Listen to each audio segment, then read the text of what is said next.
Alright, hello and welcome again.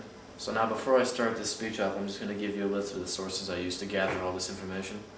Now I had Matt Strebel from Inside Lacrosse, and Matt Strebel is a current professional lacrosse player and played for Team USA back in the World Games a few years back.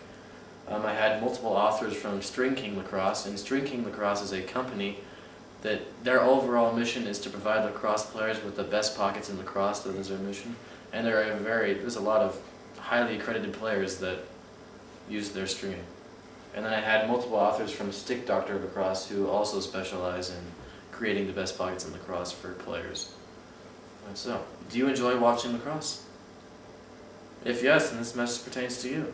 So, many fans and spectators don't actually realize how much work goes into a player's stick.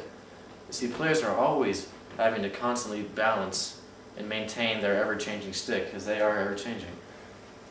And see, now by obtaining the knowledge that I'm going to be presenting, you'll be able to further respect their hard work, and you'll be able to further enjoy watching the game of lacrosse. So I'm going to explain the basic dimensions of a lacrosse pocket and lacrosse head, and then I'm going to go deeper and talk about how different pockets work for different positions and how different pocket materials affect the overall performance of the stick.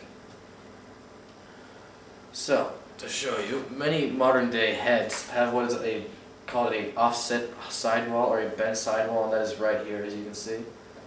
And now the lowest point of where that bend is, that is where the pocket is going to naturally gravitate.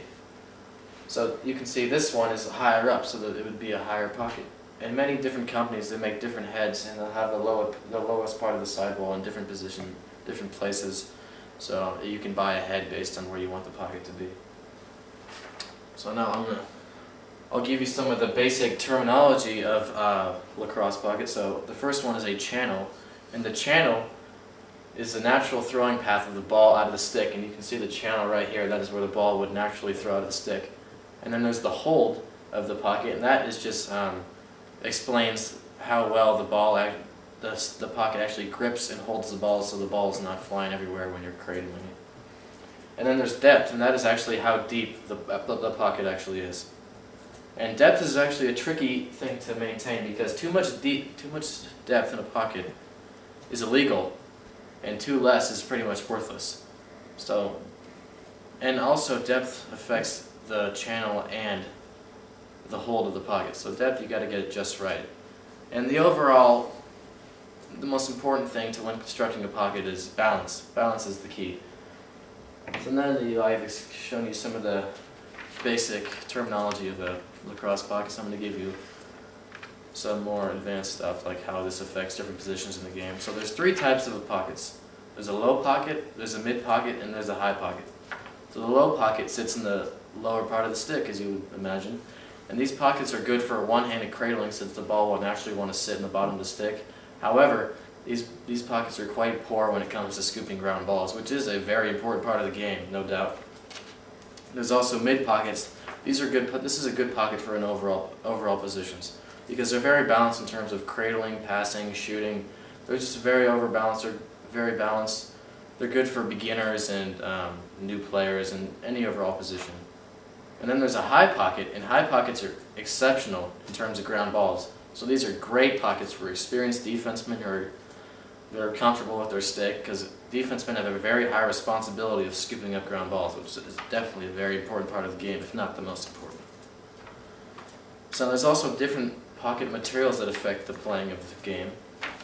So now most pockets, modern day pockets, they're made out of what is called mesh, and this is mesh here. You see, it's constructed in a diamond pattern.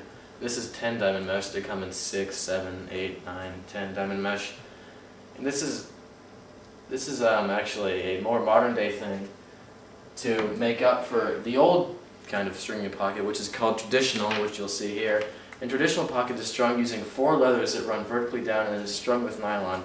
And see, now these pockets are very, very tough to string, and they're very hard to maintain. But if you get it just right, many say you can't beat it, and it's gold and it's perfect. And it has a very snappy release and snappy shot. It's very different from mesh. And so, you see. So I've just explained to you the many different ways that a simple pocket can affect the game of lacrosse, and it's a very important thing that is overlooked by many fans and spectators.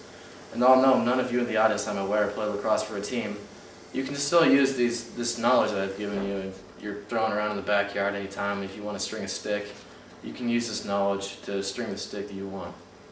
So I hope you've learned something new about stringing pockets, and I hope you will further appreciate and love the game of lacrosse. Thank you.